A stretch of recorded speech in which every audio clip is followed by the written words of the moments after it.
जय श्री राधा रानी सरकार की, जय श्री कृष्ण भगवान की, जय कार्तिक मास महत्म्य की। मंदिर श्री बंसी वाले महात्मा यूट्यूब चैनल की ओर से हम आप सभी भक्तों का हार्दिक अभिनंदन करते हैं।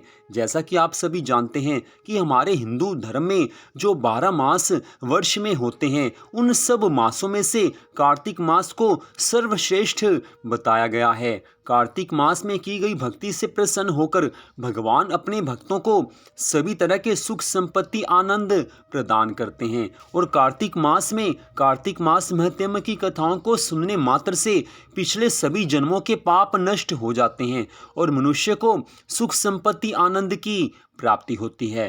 तो आज कार्तिक मास महत्म्य के 15वें अध्याय की कथा हम आपको सुनाने जा रहे हैं। तो इससे पहले हम आपको एक विशेष जानकारी देने जा रहे हैं कि कार्तिक मास में या आप कभी भी तुलसी जी की पूजा करते हैं, तुलसी पूजन आप जब भी करते हैं तो उस समय तुलसी जी का पौधा जहाँ पर लगा हो वहाँ की मिट्टी का तिलक आप प्रतिदिन अपने माथे पर अवश्य करें। जिस दिन आपने स्नान किया हो, आप नहाए धोए हो, उस दिन आप तुलसी जी की माटी का तिलक अपने माथे पर अवश्य करें। पद्म पुराण में ये बताया गया है कि जिस मनुष्य के माथे पर तुलसी जी की माटी का तिलक लगा होगा उसको यमदूत तो क्या यमराज भी नहीं देख सकते। अर्थात जिस दिन मनुष्य के माथे पर तुलसी की माटी का तिलक लगा होगा और मान लीजिए उस दिन मनुष्य की मृत्यु होती है तो वो सीधा भगवान के धाम में जाएगा। महापापी होने पर भी ऐसा व्यक्ति नरक में नहीं जा सकता क्योंकि उसके माथे पर तुलसी जी की माटी का तिलक लगा हुआ है। तो आप ये कार्य प्रतिदिन अवश्य किया कीजिए। तो अब कार्तिक मास महत्म्य के 15वें अध्याय की कथा जो कि इस प्रकार है। बोल श्री राधा कृष्ण भगवान की जय, बोल कार्तिक मास महत्म्य की जय। पिछले अध्याय की कथा में आपने सुना था कि किस प्रकार दैत्यराज जलंधर की सेना और भगवान शिव के गणों में युद्ध हो रहा है। अब उससे आगे की कथा। देवऋषि नारद जी आगे की कथा का वर्णन करते हुए राजा पृथु से कहने लगे हैं कि हे राजन, उस समय नंदी, गणेश, कार्तिकेय आदि गणाधिपतियों को देखकर वे दैत्य द्वंद्व युद्ध करने के लिए क्रोधपूर्वक दौड़ पड़े हैं। कालनेमी नंदी की ओर, शुंभ गणेश की ओर और निशुंभ कार्तिकेय की ओर शंकित होकर दौड़ा है। निशुंभ ने कार्तिकेय के मयूर के हृदय में 5 बाणों से वेग पूर्वक प्रहार किया है जिससे वह मूर्छित होकर पृथ्वी पर गिर पड़ा। तब कार्तिकेय जी ने क्रोधित हो 5 बाणों से उसके रथ, घोड़ों और सारथी पर प्रहार किया है। इसके बाद रण दुर्मुद उन वीर कार्तिकेय जी ने अपने दूसरे तीक्ष्ण बाण से देव शत्रु निशुंभ पर बड़े वेग से प्रहार किया है और आज घोर गर्जना की है। वहीं दूसरी ओर नंदीश्वर का कालनेमी से भयंकर युद्ध होने लगा है। नंदीश्वर ने भी अपने बाणों से कालनेमी को भेद दिया। उन्होंने अपने 7 बाणों से कालनेमी के घोड़े, सारथी, रथ तथा ध्वजा का छेदन कर दिया। तब कालनेमी ने क्रुद्ध होकर अपने धनुष से छूटे हुए अत्यंत तीखे बाणों से नंदी का धनुष काट दिया। उसके बाद नंदीश्वर ने उस धनुष का त्याग कर शूल से महादैत्य कालनेमी के वक्ष स्थल पर जोर से प्रहार किया है। इस प्रकार घोड़े और सारथी के नष्ट हो जाने पर और त्रिशूल से वक्ष स्थल के फट जाने पर उसने पर्वत का शिखर उखाड़कर नंदी पर प्रहार किया है। उस समय रथ पर सवार शुंभ और मूषक पर सवार श्री गणेश जी का युद्ध एक दूसरे से हो रहा था। बड़ा घोर युद्ध उस समय हो रहा है। उसके बाद गणेश जी ने शुंभ के हृदय में अपने बाण से प्रहार किया है और 3 बाणों से सारथी पर प्रहार करके उससे पृथ्वी पर गिरा दिया है।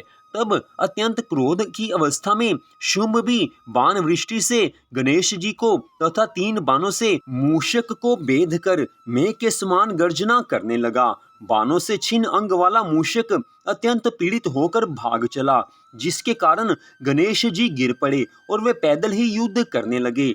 फिर तो उन लंबोदर ने परशु से शुंभ के वक्ष स्थल पर प्रहार करके उससे पृथ्वी पर गिरा दिया। तदनंतर वे पुनः मूषक पर सवार हुए हैं। हे राजन, इसके पश्चात काल नेमी और निशुंभ दोनों ही अपने बाणों से गणेश जी को मारने को दौड़े हैं। जैसे कोई मनुष्य अंकुश से हाथी को मारे, वैसे ही वो गणपति जी को मारने के लिए दौड़ पड़े हैं। तब महाबली वीरभद्र जी ने गणेश जी को पीड़ित देखकर अनेकों भूतों तथा कुष्मांड, भैरव, बेताल, योगिनी गण और पिशाच सहित दौड़कर वहां पर आए हैं। फिर किलकिला शब्द और सिंह की गर्जना से पूर्ण हुए पृथ्वी कांपने लगी। वे भूमि पर दौड़कर दैत्यों को खाते और संग्राम में उछलने और कूदने लगे। नंदीश्वर और स्वामी कार्तिकेय सावधानी से संग्राम में अपने बाणों से आज दैत्यों को मारने लगे हैं। छीन भिन्न मरी हुई तथा शिवजी के गनों से खाई हुई दैत्यों की सेना व्याकुल और उदास हुई है। आज जलंधर के दोनों सेनापति शुंभ, निशुंभ और महादैत्य काल नेमी और अन्य असुर पराजित हुए हैं। तब अपनी सेना को विध्वस्त हुआ देखकर बलवान जलंधर ऊंची पताका वाले रथ पर सवार हो शिवगणों के समक्ष आ गया। उस समय दोनों सेनाओं में हाथियों, घोड़ों तथा रथों के शब्द, शंख और भेरियों की ध्वनि और सिंहनाद होने लगे हैं। जलंधर के बाण समूहों से धूलोक तथा भूलोक के बीच का स्थान उसी प्रकार आच्छादित हुआ जैसे कोहरे से आकाश आच्छन्न हो जाता है। वह नंदी पर 5, गणेश पर 5 और वीरभद्र पर 20 बाणों से प्रहार करके मेघ के समान गर्जना करने लगा है। ठीक उसी समय रुद्रपुत्र महावीर कार्तिकेय ने बड़ी शीघ्रता से अपनी शक्ति द्वारा उस दैत्य जलंधर पर प्रहार किया है और वे गर्जन करने लगे हैं। शक्ति से विदीर्ण देह वाला वह महाबली जलंधर दैत्य आंखों को घुमाता हुआ पृथ्वी पर गिर पड़ा, किंतु शीघ्र ही वो उठ गया। इसके बाद उस जलंधर ने बड़े क्रोध से कार्तिकेय के हृदय में अपनी गदा से प्रहार किया है, लेकिन कार्तिकेय जी ब्रह्मा जी के द्वारा दिए गए वरदान के कारण उस गदा के प्रहार को सफल प्रदर्शित करते हुए शीघ्र पृथ्वी पर गिर पड़े। इसी प्रकार शत्रुहंता और महावीर नंदी भी गदा के प्रहार से घायल होकर कुछ व्याकुल मन होकर आज पृथ्वी पर गिर पड़े हैं। इसके बाद महाबली गणेश ने अत्यंत क्रोध की अवस्था में आकर भगवान शिवजी के चरण कमलों का स्मरण करके बड़े वेग से दौड़कर अपने परशु से जलंधर दैत्य की गदा को काट दिया है। वीरभद्र ने 3 बाणों से उस दानव के वक्ष स्थल पर प्रहार किया है तथा 7 बाणों से उसके घोड़ों, ध्वजा, धनुष और छत्र को आज काट गिराया है। उस समय जलंधर दैत्य ने अत्यंत क्रोध करके अपनी दारुण शक्ति को उठाकर गणेश जी के ऊपर प्रहार करके उन्हें पृथ्वी पर गिरा दिया है और स्वयं दूसरे रथ पर सवार हो गया। इसके बाद जलंधर क्रोधित होकर अपने मन में उन वीरभद्र को कुछ न समझकर वेग पूर्वक उनकी ओर दौड़ पड़ा है। दैत्यराज महावीर जलंधर ने तीखे बाण से शीघ्रता पूर्वक उन वीरभद्र पर प्रहार किया है और आज बड़ी घोर गर्जना की है। तब वीरभद्र ने भी अति क्रुद्ध होकर तीक्ष्ण धार वाले बाण से उसके बाण को काट दिया है और अपने महान बाण से उस पर प्रहार किया है। इसी प्रकार उनका परस्पर घोर युद्ध होने लगा। वीरभद्र ने अपने बाणों से उस रथी दैत्य के घोड़ों को अनेक बाणों से मार गिराया और उसके धनुष तथा ध्वज को भी वेग पूर्वक आज काट दिया है। इसके पश्चात वह महाबली दैत्यराज जलंधर परिघ अस्त्र लेकर दौड़ा और वीरभद्र के पास शीघ्र जा पहुंचा। उस महाबली वीर समुद्रपुत्र जलंधर ने उस विशाल परिघ से वीरभद्र के सिर पर आज प्रहार किया है और घोर गर्जना की है। उस महान परिघ से गणेश्वर वीरभद्र का सिर आज फट गया है और वे एकदम पृथ्वी पर गिर पड़े हैं। उनके सिर में से बहुत सा रक्त बहने लगा है। वीरभद्र को पृथ्वी पर गिरा हुआ देखकर आज भगवान शिव के सभी गण भय से भगवान शिव को पुकारते हुए रणभूमि छोड़कर भागने लगे हैं। तब भगवान शिवजी ने गणों का कोलाहल सुनकर अपने समीप में स्थित महाबली गणों से इसके बारे में पूछा है। भगवान शिव ने कहा है कि हे महावीरों, मेरे गणों का यह महान कोलाहल क्यों हो रहा है? तुम इस बात का पता लगाओ, मैं इसे शीघ्र ही शांत करूंगा। वे देवेश अभी गणों से आदर पूर्वक पूछ ही रहे थे कि तभी भगवान शिव के वो श्रेष्ठ गण भगवान शिव के पास पहुंच गए। उन्हें विकल देखकर भगवान शिव ने उनका कुशल मंगल पूछा है। तब उन गणों ने विस्तार पूर्वक सारा वृतांत यथावत कह सुनाया है।